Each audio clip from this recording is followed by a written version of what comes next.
Hello दोस्तों, last class हम लोग आईपी एड्रेस पे आईपी पे छोड़ के गए थे। टीसीपी आईपी पे लास्ट क्लास में हम लोगों ने ओएसआई टीसीपी आईपी के बारे में पढ़ा था। आज आईपी एड्रेस क्या होता है यहाँ से पढ़ेंगे। ठीक है, सबसे पहले आईपी का फुल फॉर्म होता है इंटरनेट प्रोटोकॉल। ठीक है, और एड्रेस का मतलब क्या होता है? पता। और ये पता कहने का मतलब क्या होता है?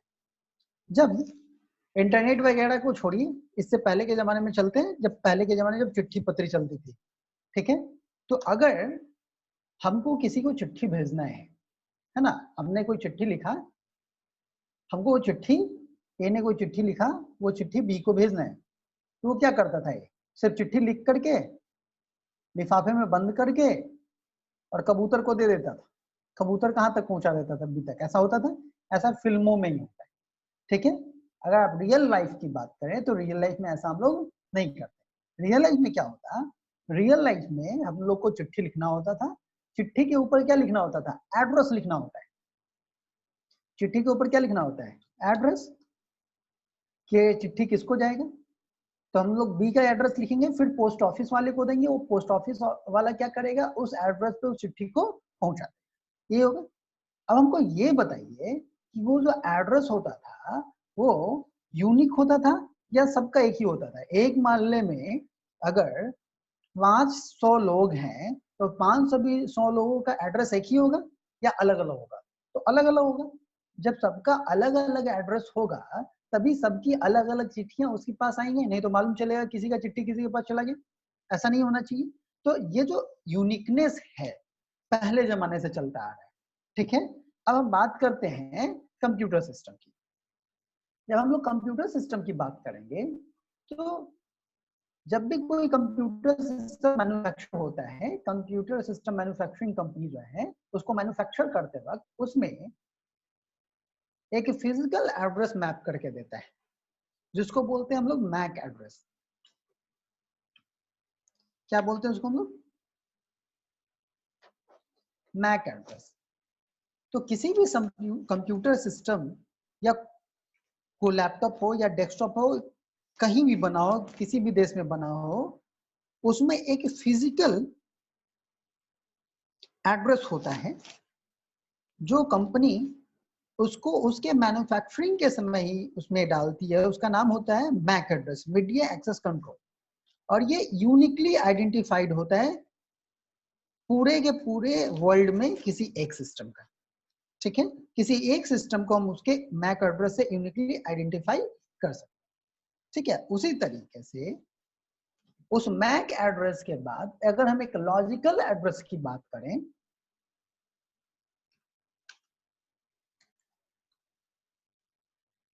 तो वो होता है हमारा आईपी एड्रेस।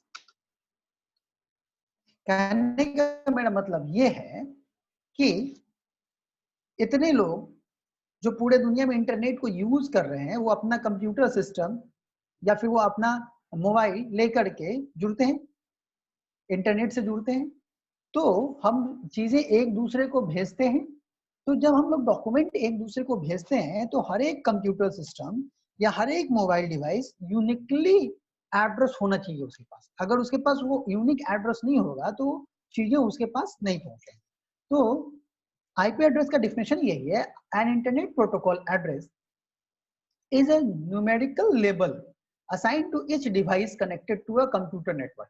मतलब जितने भी डिवाइस उस कंप्यूटर नेटवर्क से जुड़े हुए हैं जो इंटरनेट को यूज करता है उन सभी को एक यूनिक नंबर मिलेगा।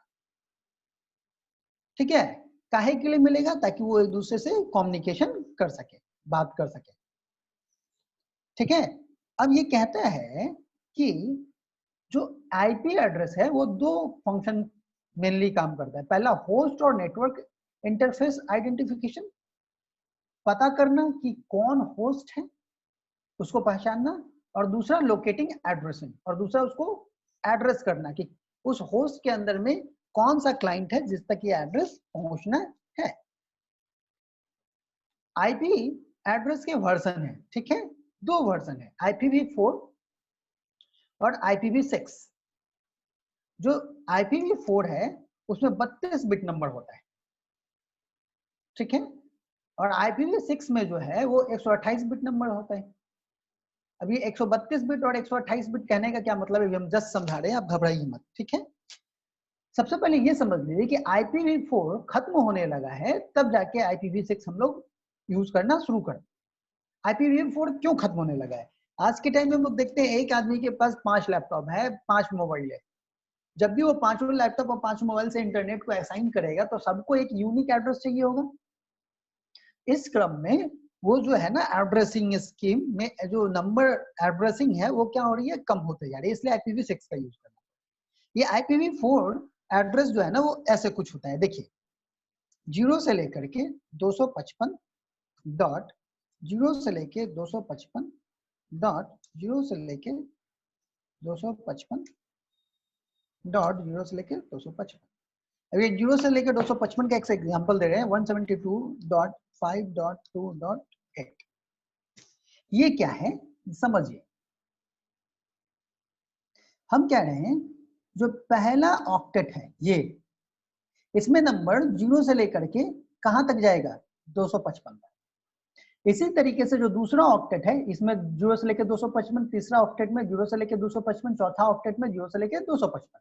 हालांकि कुछ रिजर्व होते हैं, वो बहुत डिटेल की चीजें, वो अभी आप नहीं समझ पाएंगे। अभी बस इतना आप समझिए कि जो पहला ऑक्टेट है अगर इसका हम नंबर दे दे 1, पहला ऑक्टेट का नंबर हम दे दे 1, दूसरा का दे दे 1, तीसरा का दे दे 1, चौथा का दे दे 1, तो ये यूनिकली आइडेंटिफाई करेगा एक कंप्यूटर सिस्टम को उस नेटवर्क पे। उसी तरीके से अगर हमको दूसरा एड्रेस बनाना होगा तो हम ऐसा करेंगे 1.1.1. अब 1 के जगह पे ये क्या हो जाएगा 2।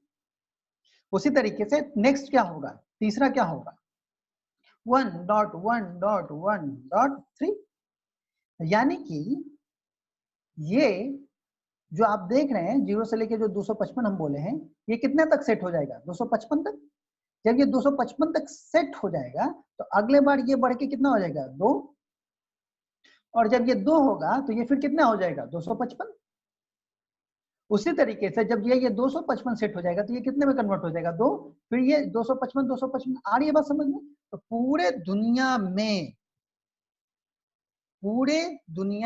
में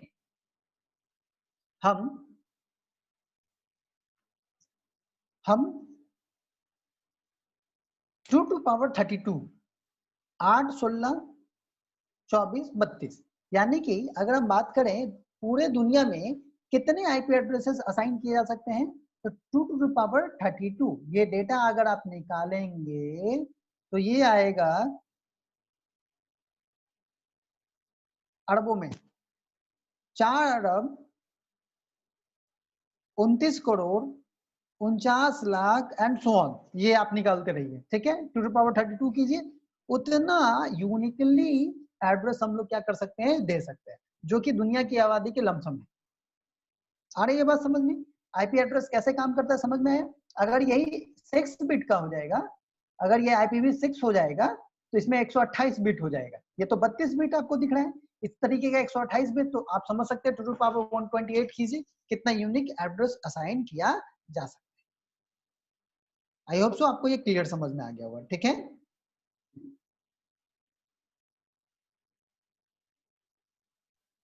आइए अब चलते हैं आपके सिलेबस में जो नेक्स्ट है यूनिट, उसके उस यूनिट से एक क्वेश्चन आता है। वो क्वेश्चन है what is usage of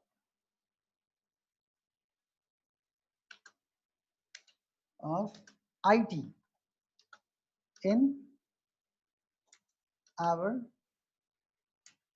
daily life। Question वही होता है, घुमा फिरा के आपसे पूछा जाता है। IT कहने का मतलब है इसका इंफॉर्मेशन टेक्नोलॉजी से है।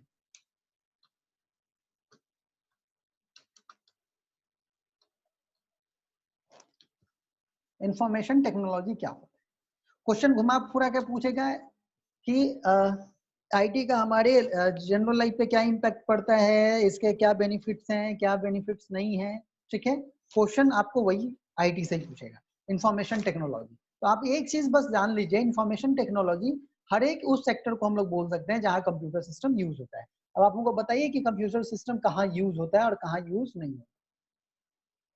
आप हर एक जगह देख लीजिए, हॉस्पिटल देखिए, स्कूल देखिए, कॉलेज देखिए, एयरप्लेन रिजर्वेशन सेंटर पे जाइए, कहीं भी जाइए, बैंक जाइए, हर एक जगह कंप्यूटर सिस्टम यूज होते हैं। तो आपको यही लिखना है, आपको इसमें आपको बताना होगा कि कंप्यूटर सिस्टम का यूज एजुकेशन से लेकर के, एंटरटेनमेंट से लेकर के, हॉस्पिटल से लेकर के हर एक क्षेत्र में। आई बात समझ में? अब वो आपसे दो चार पूछेंगे, क्या ई कॉमर्स वेबसाइट का नाम बताइए, दो चार वेबसाइट का नाम बताइए। आपसे ई कॉमर्स वेबसाइट का नाम पूछेंगे, ई कॉमर्स।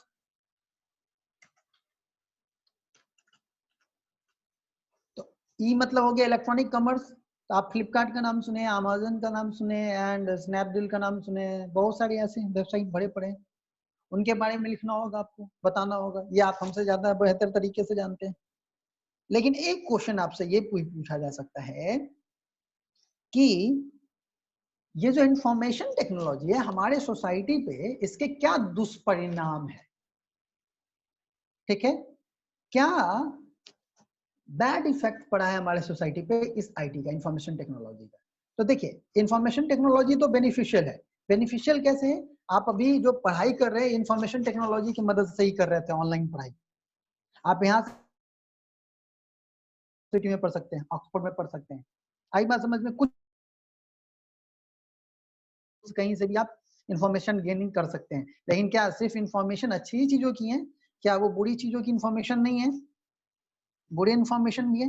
तो बुरे इंफॉर्मेशन पे भी किसी तरीके का लगाम नहीं है। कोई भी उस इंफॉर्मेशन को इंटरनेट पे डाल सकता है बिना रोक टोक के, और कोई भी उस इंफॉर्मेशन को इंटरनेट से निकाल सकता है बिना किसी रोक टोक।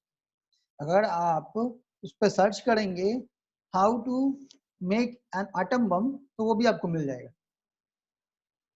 ठीक है, तो इंफॉर्मेशन पे किसी तरीके का रोक नहीं है। अगर वो सही हाथ में है तो सही चीज बन के निकलेगी, और अगर वो गलत हाथ में है तो वो गलत चीज बन के निकलेगी। तो ये दुष्परिणाम है। दूसरा क्या है? ये जो ई कॉमर्स वेबसाइट्स आ गए हैं, फ्लिपकार्ट, अमेजन आ गया है, तो आपका तो समय बचता है, घर पे बैठे रहते हैं आप चुपचाप। आपके पास नंबर ऑफ ये ऑप्शंस अवेलेबल हैं, कलर अवेलेबल हैं, साइज अवेलेबल है, आप ट्राई करते रहते हैं उसको, आपका समय बचता है। लेकिन जो लोकल बिजनेसमैन है, जो लोकल शॉपकीपर्स हैं, उनका क्या हो रहा है? उनका तो बिजनेस ठप हो रहा है। तो एक तरीके से इसको हम लोग क्या बोलेंगे, उसके साइड इफेक्ट हैं। तीसरा क्या है? कोई भी अच्छी चीज एक जगह से दूसरी जगह तक आसानी से पहुंच सकती है, तो क्या र्यूमर्स नहीं पहुंचते? पहुंचते। व्हाट्सएप पे आपको मैसेज आता है कि ये फलाना भेजो 101 आदमी के पास, नहीं तो आपके साथ कैसे होगा। ये होता है, ये रूमर्स होते हैं। अपन लोग उसको मन ही मन क्या करते हैं, भला बुरा कहते हैं, लेकिन मजबूर हो जाते हैं आगे भेजने के लिए। तो ये सब इसके क्या है? साइड इफेक्ट्स हैं। तो ये सब आपको लिखना पड़ेगा। ठीक है, अब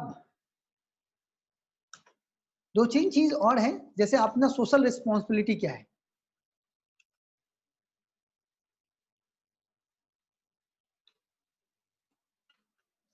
सोशल रिस्पॉन्सिबिलिटी अपना क्या बनता है? तो नेट यूज करते वक्त, या कोई भी आप वेबसाइट यूज कर रहे हैं, फेसबुक यूज कर रहे हैं, ट्विटर यूज कर रहे हैं, व्हाट्सएप यूज कर रहे हैं, तो आपका सोशल रिस्पॉन्सिबिलिटी ये बनता है कि र्यूमर्स को फैलने ना दें, र्यूमर्स को एक जगह से दूसरे जगह तक ट्रांसमिट होने ना दें। अगर वो आपके पास आता है तो आप उसको आगे फॉरवर्ड ना करें, आप उसको अपने ही पास रोक के रखें। अगर वो इंफॉर्मेशन, जानकारी नॉलेजेबल है, पब्लिक इंटरेस्ट में है, तो आप उसको आगे करते, आपको लगता है कि ये जानकारी है, तो आप उसको वहीं पर रोकेंगे। ये आपकी सोशल क्लियर। ये हमारा लास्ट यूनिट था, है। आप देखेंगे, आपको